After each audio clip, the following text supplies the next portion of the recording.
Organisasi Kesehatan Dunia atau WHO mengatakan virus corona mungkin tidak akan hilang dari dunia. Menanggapi hal ini, sejumlah negara mulai mempersiapkan kehidupan baru yang disebut dengan new normal. Bagaimana dengan Indonesia? Apa persiapan pemerintah untuk mengantisipasinya? Kita bergabung dengan Dade Salampesi yang akan mengecek faktanya bersama-sama. Silakan Dade. Ya, Sumi dan juga pemirsa, pernyataan dari WHO tadi disampaikan oleh pihak WHO Swiss pada 13 Mei 2020. Dr. Mike Ryan yang merupakan Direktur Kedaruratan WHO mengatakan penting diketahui virus corona baru ini bisa menjadi virus endemik yang ada di masyarakat dan virus ini mungkin tidak akan pernah hilang, disampaikan oleh WHO. Sekali lagi di tengah saat negara-negara banyak yang sudah melonggarkan kebijakan lockdown atau physical distancing mereka. Sebelum kita beranjak lebih jauh, kita lihat lagi lebih dalam bagaimana dengan status virus corona yang ada di dunia. Lebih tepatnya kita lihat angka dari 5 besar negara dengan kasus COVID-19 terbesar di dunia. Ini data saya ambil dari gugus tugas percepatan penanganan COVID-19 pada kemarin siang hari Minggu 17 Mei 2020. Dan di urutan pertama ada Amerika Serikat dengan 1 juta lebih kasus. Sementara di urutan kedua yang jauh lebih kecil daripada Amerika ada Rusia, disusul Inggris, Spanyol, Italia, dan Indonesia dari segi jumlah kasus ada di urutan ke-33 dengan 17.514 kasus data kemarin siang hari Minggu 17 Mei 2020.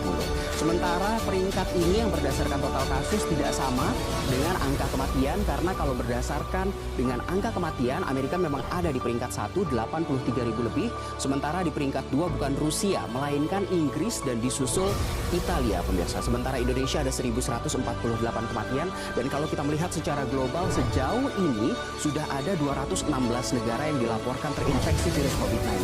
Padahal kalau kita lihat data dari PBB, anggota negara PBB saja hanya ada 193 negara. Dan secara global sudah ada 4 juta lebih warga dunia yang terinfeksi COVID-19, dan dalam beberapa bulan ini di seluruh dunia sudah ada 302.169 orang meninggal dunia. Ini data secara global, pemirsa, dan kalau kita perhatikan dari 5 besar negara dengan kasus COVID-19 ini, negara Tiongkok yang merupakan negara pertama yang mengkonfirmasi adanya virus corona tidak ada di dalam daftar ini. Begitu juga dengan Korea Selatan, padahal Korea Selatan juga sempat kasusnya tinggi begitu, karena kedua negara ini sudah mulai sembuh dari virus corona. Kita lihat informasi grafis berikutnya, pemirsa. Ini adalah sejumlah negara yang sedang menghadapi gelombang kedua COVID-19. Jadi walaupun Tiongkok dan juga Korea Selatan dinyatakan sempat sembuh, tapi ternyata saat ini mereka sedang menghadapi gelombang kedua serbuan virus corona.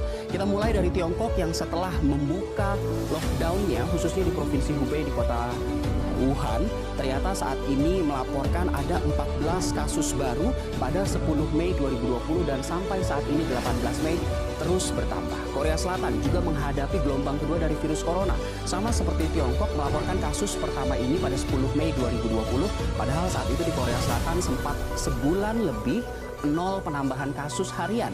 Namun jika Tiongkok tadi melaporkannya 11 kasus baru di hari pertama, sementara Korea Selatan langsung ada 34 kasus baru setelah pelonggaran physical distancing-nya. Ternyata negara Timur Tengah di Iran juga menghadapi hal serupa, yaitu ancaman dari gelombang kedua virus corona. Karena warga tidak taat physical distancing, maka angka pertumbuhan virus corona di 3 provinsi di negara Iran meningkat 3 kali lipat. Sekali lagi karena warganya tidak taat physical distancing. Mencari tahu dan mencari vaksin dari virus corona, dan saya meng-highlight 4 di antaranya. Tapi kita lihat dulu negara-negara yang melonggarkan lockdown tadi. Ada Swiss yang lockdown sejak 19 Maret, namun sudah mulai melonggarkan lockdownnya dalam 3 fase. Di fase pertama sudah dimulai 27 April, 11 Mei, dan pada 8 Juni nanti. Pada pelonggaran yang terakhir, restoran dan juga bar sudah mulai dibuka di Swiss. Lalu ada juga India yang juga sempat paling parah, sudah melakukan lockdown sejak 25 Maret. Dan pelonggaran lockdown ini dilakukan dalam 2 tahap.